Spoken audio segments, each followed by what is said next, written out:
É isso mesmo. E aqui, na trilha roxa, para falar sobre capitalismo consciente, como esse movimento impacta no turismo, eu vou chamar aqui o Eduardo Palitot, Customer Success Manager na Copas Tour. Cadê ele? Cadê ele? Deixa eu ver se ele está aqui. E aí, Eduardo, tudo bem, cara? Bom dia, tudo bem e você? Cara, tudo jóia. Tua conexão tá legal aí? Tua conexão tá legal? Tá legal sim, tô Opa, cabeado aqui. maravilha. Compartilha sua tela aí com a gente para a gente saber como é que vai começar. Ó, deixa eu ver. O Marcelo tá. Eu compartilhei. Aí, pô. Chegou? Tá aí? Pô, Já tá ao compartilhei. vivo e a cores. Marcelo, a bola tá contigo, cara. Manda ver aí no bate-papo, vai. Bom dia, pessoal. Tudo bem? Espero que vocês estejam bem. Uma ótima segunda para todos. O meu nome é Eduardo Palitô, eu sou Customer Success Manager na Copas Tour Viagens e Turismo, a empresa que eu estou representando aqui. E eu vim falar para vocês de um tema novo para muita gente, não tão novo para alguns, chamado capitalismo consciente, né? Vou falar sobre esse movimento, capitalismo consciente, vou falar sobre empresas humanizadas, e eu vou falar como a humanização, né, trazer cases para vocês de como a humanização impacta o mercado do turismo, tá? Primeiro de tudo, né, o que é o capitalismo consciente? Que movimento é esse? Ele foi idealizado por um empresário chamado John Mackey, é um americano, né, ele é dono de uma rede de varejos chamada Whole Food Markets, é uma empresa que ela tem por fim comercializar produtos saudáveis e produtos naturais, juntamente com um professor indiano chamado Raj Sisodia, né, ele é o professor da Babson College, dos Estados Unidos, e ele pesquisou sobre o comportamento de empresas com um grau de humanização mais alto, pesquisou durante anos, inclusive a Whole Food Markets. E em 2009, eles fundaram um movimento chamado Capitalismo Consciente, né, com o intuito de mostrar e de chamar empresas, né, a cada vez mais ter empresas em nível de consciência de que o propósito da empresa não seria somente o lucro, somente o resultado, que haveria um propósito maior ali daquela empresa, né, que, enfim, o motivo da existência daquela empresa, né, por que eu existo, para quem eu existo, quem eu beneficio. Então, esse seria um dos pilares, o propósito maior. Um outro pilar seria a orientação para os stakeholders, né, a empresa ter a consciência de que ela não está sozinha, né, que em torno dela existe ali uma gama de empresas, de pessoas no entorno que é importante ali para a existência dela. Tá?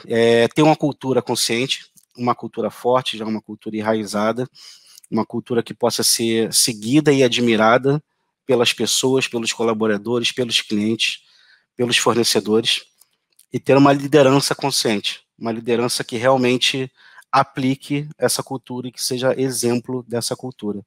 Esse seria aí o pilar, os principais pilares do capitalismo consciente. O que são os stakeholders para essas empresas consideradas conscientes? São os clientes. O cliente é o propósito um dos principais propósitos da empresa existir, né? Para ela gerar ali algum produto, algum serviço, ela precisa ter esses clientes, né? O importante para ela é que esses clientes sejam leais, confiem nela, sejam clientes leais, sejam clientes que estejam alinhados com os valores dessa empresa também, e que sejam clientes também promotores. Importante que esses clientes sejam promotores, falem bem da empresa, gostem de trabalhar com essa empresa.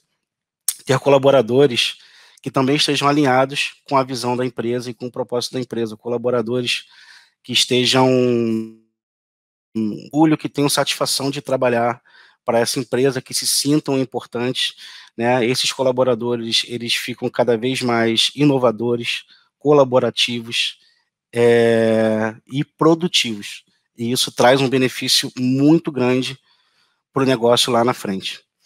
Tá? Ter investidores, ou donos, ou sócios, ou investidores que sejam perseverantes, que entendam a importância de ser uma empresa consciente, não e não visar somente o lucro, né? Ter em mente que o lucro é o combustível de tudo, que ele precisa existir, a empresa ela existe para sim ter o lucro, mas que o lucro ele é uma consequência, ele é o combustível da existência da empresa. E em casos de perseverança e resiliência, em casos de crises, né, saber lidar com essa questão e ter a cultura, acima de tudo, seguida em momentos desses. Ter fornecedores que sejam inovadores, que sejam colaborativos, que estejam também alinhados com a visão dessa empresa. Ter responsabilidade com o meio ambiente, né, saber que a empresa não tem impacto só da porta para dentro, também tem um impacto da porta para fora, e ter essa responsabilidade e a visão sobre isso, e ter a visão da comunidade, da sociedade. Né? Como se fala de comunidade, a gente pode estar falando da comunidade do entorno de uma loja, né, de um prestador de serviço, ou até mesmo a comunidade, a gente pode estar falando dos familiares, dos colaboradores, de clientes, de pessoas que estão envolvidas com os fornecedores. Então, ter também o engajamento com essas pessoas é extremamente importante para as empresas conscientes. Falando sobre propósito, né, como eu falei anteriormente, para uma empresa consciente, o lucro não é o único propósito, ele é um combustível, ele é uma consequência, né, e a empresa ela tem um propósito maior para ela existir. Né, trazendo aqui exemplos de empresas que são consideradas conscientes e são engajadas no capitalismo consciente. A Southwest, que é uma companhia aérea americana, que ela foi criada para ser para atender um público de uma renda menor, né, que pudesse fazer trechos longos pagando menos no bilhete aéreo e não perdendo a qualidade, não perdendo a experiência com o cliente, não perdendo a humanização. A Whole Food Market, que é uma grande varejista norte-americana, e ela nasceu com o desejo de ajudar as pessoas a ter uma vida mais saudável, a ter uma alimentação mais saudável, e assim ela segue. A Johnson & Johnson, uma empresa super conhecida também de todos aqui, que ela tem um propósito de aliviar a dor e o sofrimento das pessoas. E a Walt Disney, que o propósito dela é fazer as pessoas felizes, né? A imaginação a serviço da felicidade de milhões de pessoas, é fazer as pessoas felizes. Então, para essas empresas conscientes, tão importante do que ter o propósito é ter pessoas que estão alinhadas com o propósito. Então, contratar pessoas certas para fazer parte do seu negócio e fazer a atividade certa. Isso é extremamente importante. Isso tudo gera um ciclo virtuoso, que a gente pode chamar assim. Né? Essas empresas elas existem com um propósito, com um valor central, e ela tem ali a responsabilidade de ter uma equipe que esteja feliz, satisfeita, trabalhando para ela, não somente com possivelmente salários um pouco maiores do que a média de mercado ou benefícios maiores que a média de mercado, isso sim é um combustível, mas ter essas pessoas engajadas em senso de pertencimento, com senso de responsabilidade, senso de dono.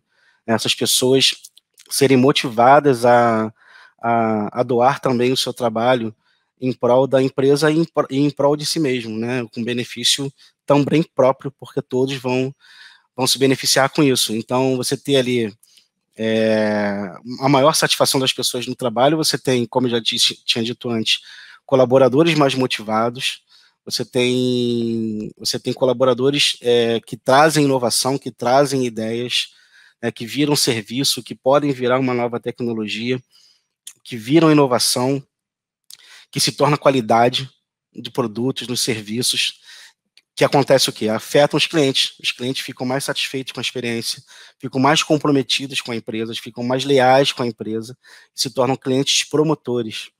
Né? Isso é essencial para essa cadeia. Ter um cliente promotor é a melhor propaganda que pode existir. Né? Continuando a ter os valores corretos,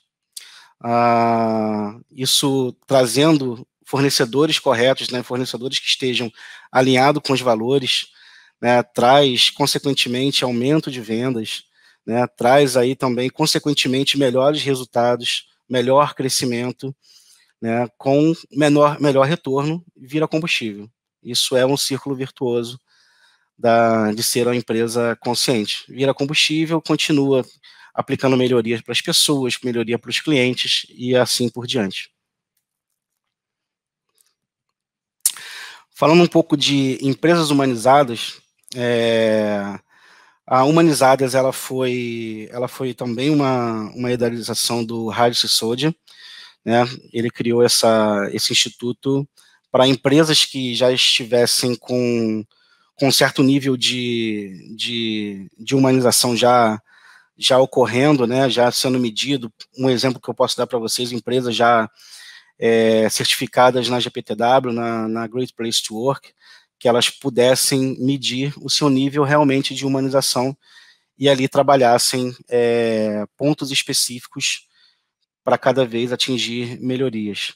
Então, como a gente sabe hoje, o consumidor ele não está preocupado só em consumir, ele está preocupado de onde consumir, ele está preocupado como aquele produto foi feito, né? Se ao fabricar aquele produto ou ao realizar aquele serviço, se os direitos das pessoas foram cumpridos, foram respeitados, se houve agressão ao meio ambiente. Então, o consumidor hoje, cada dia mais, ele está preocupado com isso, e ele, sim, ele pesquisa, ele vai atrás de situações de empresas, e cada vez mais ele pode, sim, escolher empresas para consumir que estejam ligadas, que estejam engajadas nesse sentido.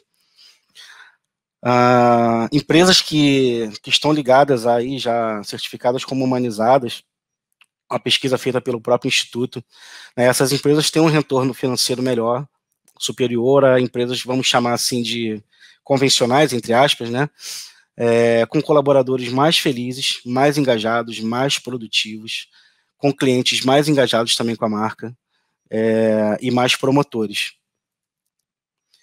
E isso traz resultados fantásticos lá na frente, né, colaboradores e a liderança desses colaboradores mais satisfeitos, né, isso torna o turnover muito mais baixo, né, isso traz uma economia de custo de turnover, né, traz economia de treinamento para novos colaboradores, né, ao invés de gastar com excessivos ali treinamentos repetitivos para novos colaboradores, se gasta de forma mais inteligente, evoluindo os colaboradores que já estão na casa, que não saem da empresa.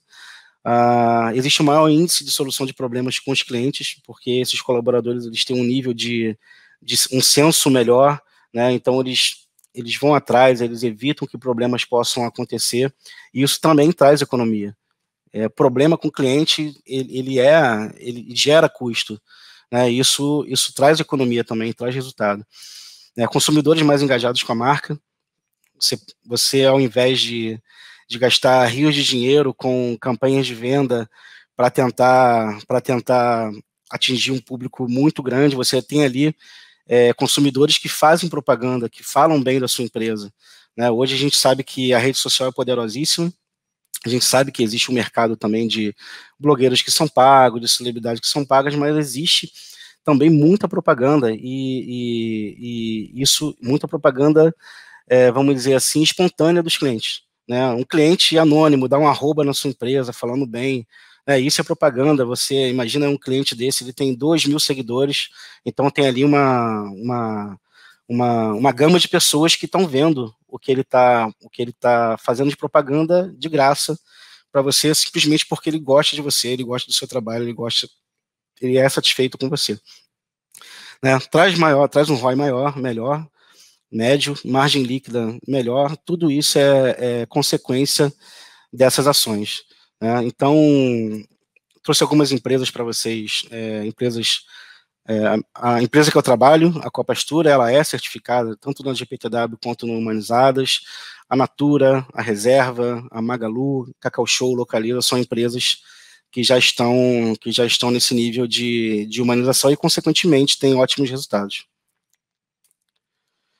O insight que a Valor Econômico trouxe, né, somente nesse período de pandemia, fez uma pesquisa com quase 37 mil pessoas, com mais de 200 empresas, né, consideradas com maturidade nesse tipo de gestão, e que consideram que as empresas com essa consciência, elas passam melhor pelas crises, passam melhor pela tormenta, não só pela questão financeira, de estarem mais preparadas financeiramente por resultados, né, consequentes dessas ações, mas também pela cultura dos funcionários, cultura da empresa, né, e a cultura dos líderes da empresa. Então, a visualização, por exemplo, de corte, ela é o último recurso, né, tentar com que os colaboradores, e isso é natural, isso acontece, que os colaboradores, mesmo que possam estar ociosos de alguma forma, façam um trabalho paralelo, né, que engajem em trabalho paralelo, que vá trazer uma consequência positiva para frente. Então, isso é extremamente importante. Então, foi feita uma pesquisa aí com 8 grandes empresas de capital aberto na B3, e elas se destacaram melhor do que empresas convencionais nessa pesquisa. Falando para vocês de boas práticas, a questão da união faz a força, ela é para mim, uma grande verdade, né? E trabalhar com um grupo de trabalhos engajados aí na melhoria de cultura, melhoria de processo, né? Melhoria de rentabilidade também, por que não? Isso é extremamente importante. Então, se vocês puderem formar grupos de trabalho que sejam grupos voluntários, né? Ninguém é obrigado, ninguém deve ser obrigado a nada.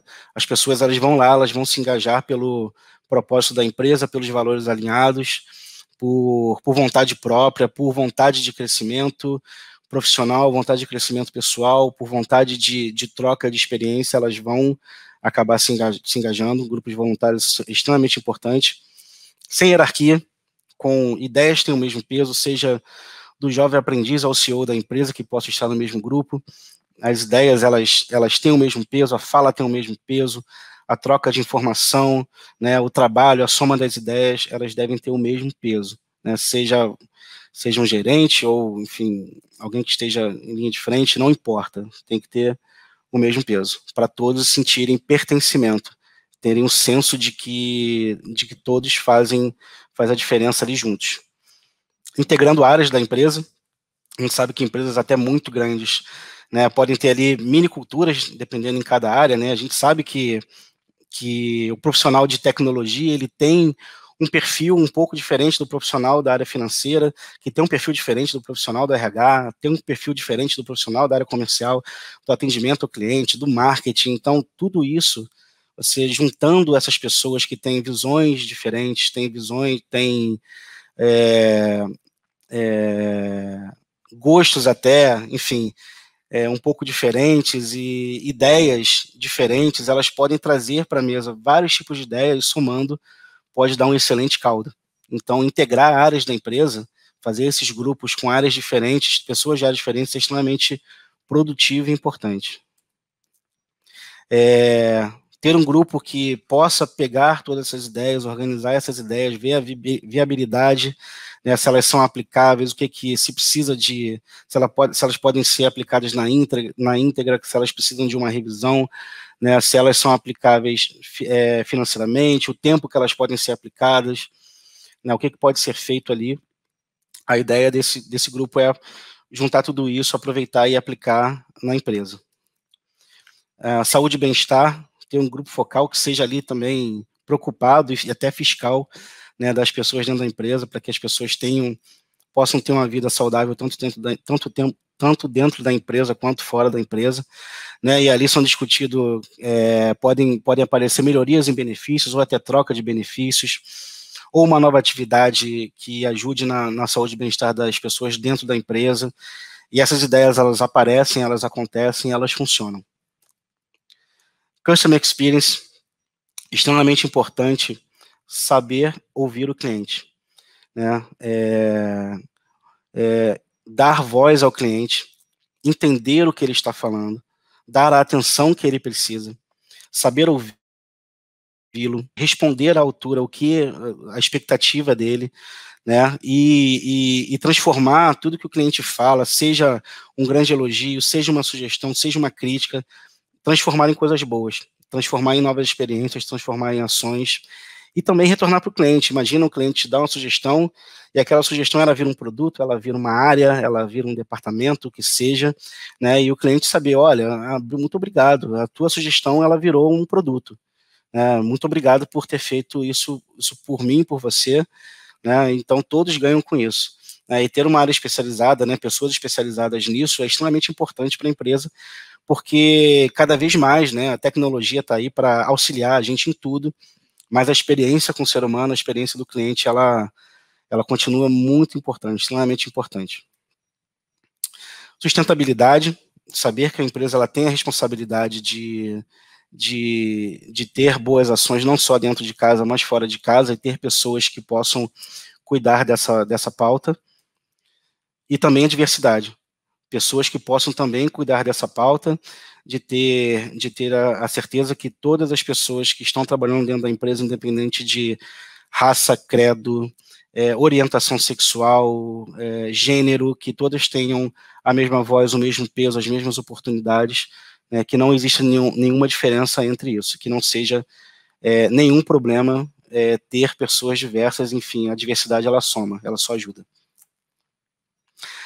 Falando um pouquinho de humanização no turismo, esse mercado, gente, ele é extremamente sensível porque ele é basicamente feito de serviços, né? E muitas vezes alguns tangíveis, mas muitas vezes outros intangíveis. E ele lidar com as pessoas, com o ser humano. Ele lidar com o sentimento das pessoas. Ele tem a ver com o prazer das pessoas. Ele tem a ver com o sonho das pessoas. Ele tem a ver com a ansiedade das pessoas, do ser humano. Ele tem a ver com a preocupação das pessoas. Você imagina, né, uma criança que o sonho dela é conhecer a Disney e a coisa dá errado. A frustração que ela pode acontecer.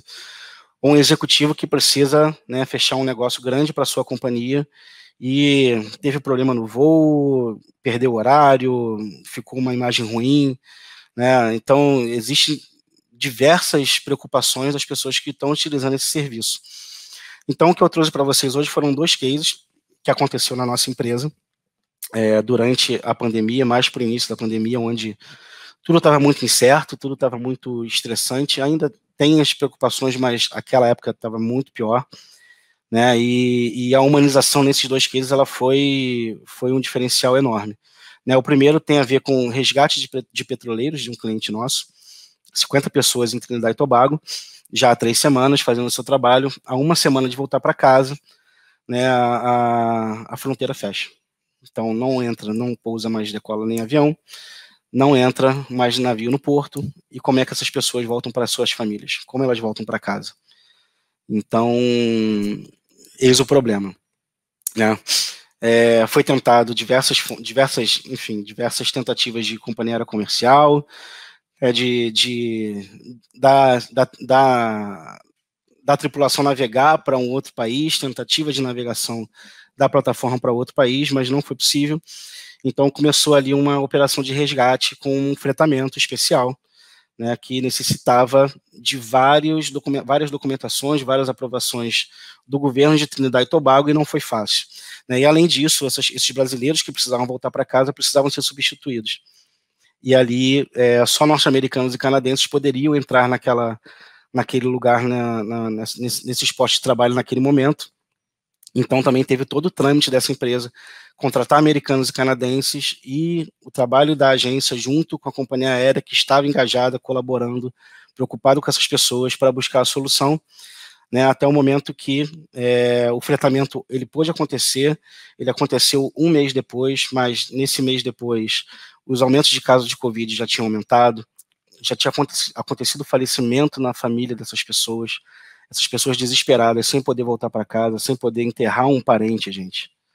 Você pensar nisso, se colocar no lugar dessa pessoa, imaginar o desespero dela, a tentativa dela de contato para saber quando que ela ia poder voltar para casa, o que estava sendo feito, né? Então, tudo isso eleva o nível de humanização.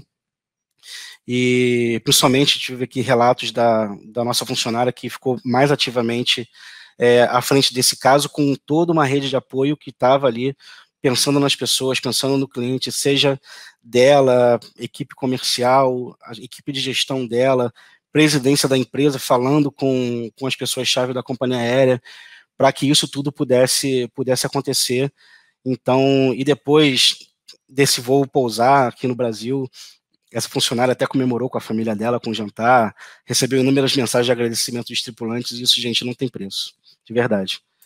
E um outro case, também de um cliente nosso, missionários, aí foi um pouco mais de 50, milhares de pessoas que estavam ao redor do mundo e no Brasil, brasileiros fazendo missões para essa igreja fora do Brasil, e aí tentativas de trazer essas pessoas em voos comerciais e até em voos humanitários de fora do Brasil para o Brasil, inúmeros contatos com consulados, com embaixadas para que pudesse ser realizado isso tudo.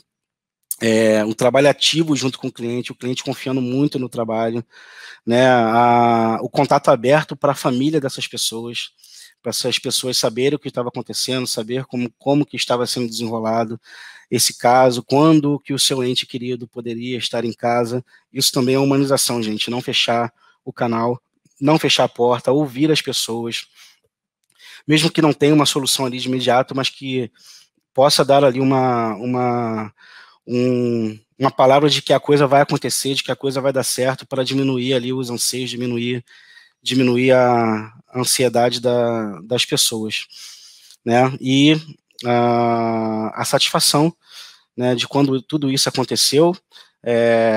Foram enviados americanos que estavam no Brasil, quase 2.500 americanos que estavam no Brasil em voos fretados, né, um trabalho gigante feito também pela agência com as companhias aéreas, envolvimento de todos os níveis da empresa para resolver esse caso, muitas horas trabalhadas, né, muitas madrugadas acesos junto com o cliente, tentando qualquer oportunidade para trazer as pessoas de volta, e os agradecimentos depois, né,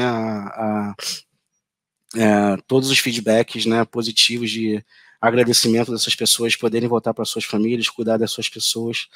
Isso também não tem preço. Então, quando a gente fala de turismo, a gente tem que pensar principalmente que tem um ser humano. Tem um ser humano ali que ele precisa viajar por algum motivo, seja por um sonho, seja por um trabalho, seja para visitar um parente que está doente, seja para qualquer tipo de coisa. Tem uma ansiedade ali, e se colocar, né, ter empatia, se colocar no lugar dessas pessoas, tentar ver a situação como elas vêm, faz toda a diferença. Ok? Espero que vocês tenham gostado, o tempo foi rápido. Se vocês tiverem perguntas, eu estou aqui pronto para responder, aqui depois lá no Telegram. Muito obrigado pela oportunidade, por estar falando para vocês e falar um pouquinho do nosso mercado para vocês. Tá bom, gente? Muito obrigado.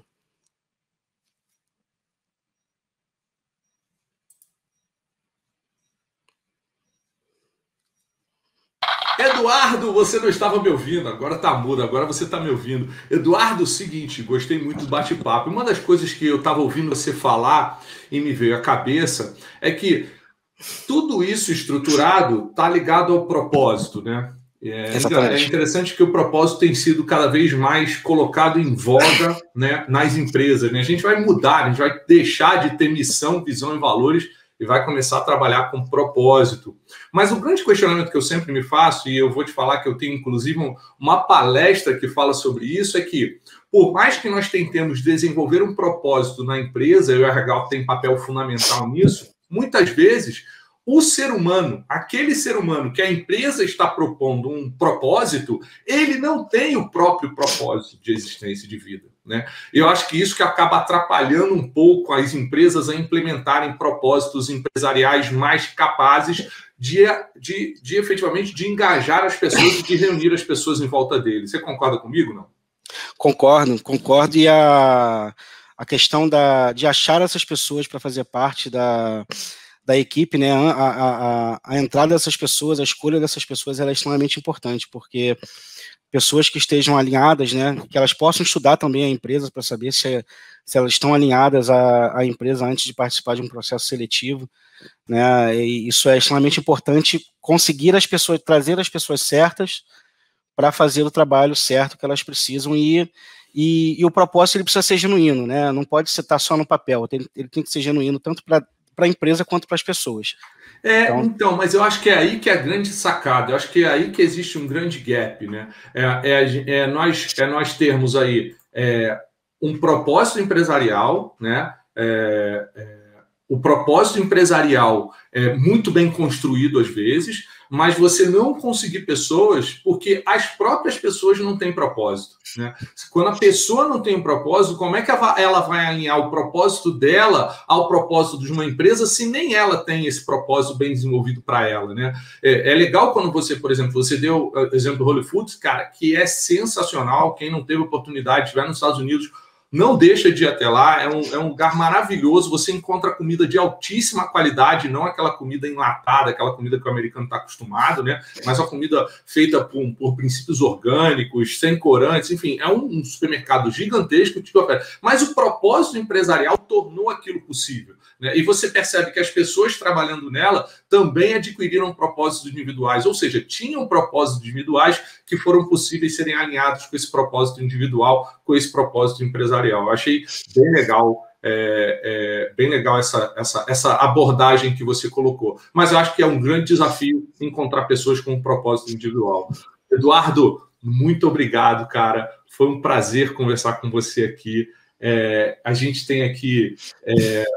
A gente precisa trazer para as empresas essa discussão da humanização e o desenvolvimento dessas culturas humanizadas. Afinal de contas, somos seres humanos trabalhando para humanos, servindo humanos e trabalhando com humanos. Muito obrigado pela participação, viu, cara? Muito obrigado. Eu que agradeço. Peraí, deixa eu ver se eu tenho aqui no chat alguma pergunta. Peraí, deixa eu dar uma olhada aqui no chat, que aí eu já pego aqui. Trilha Roxa.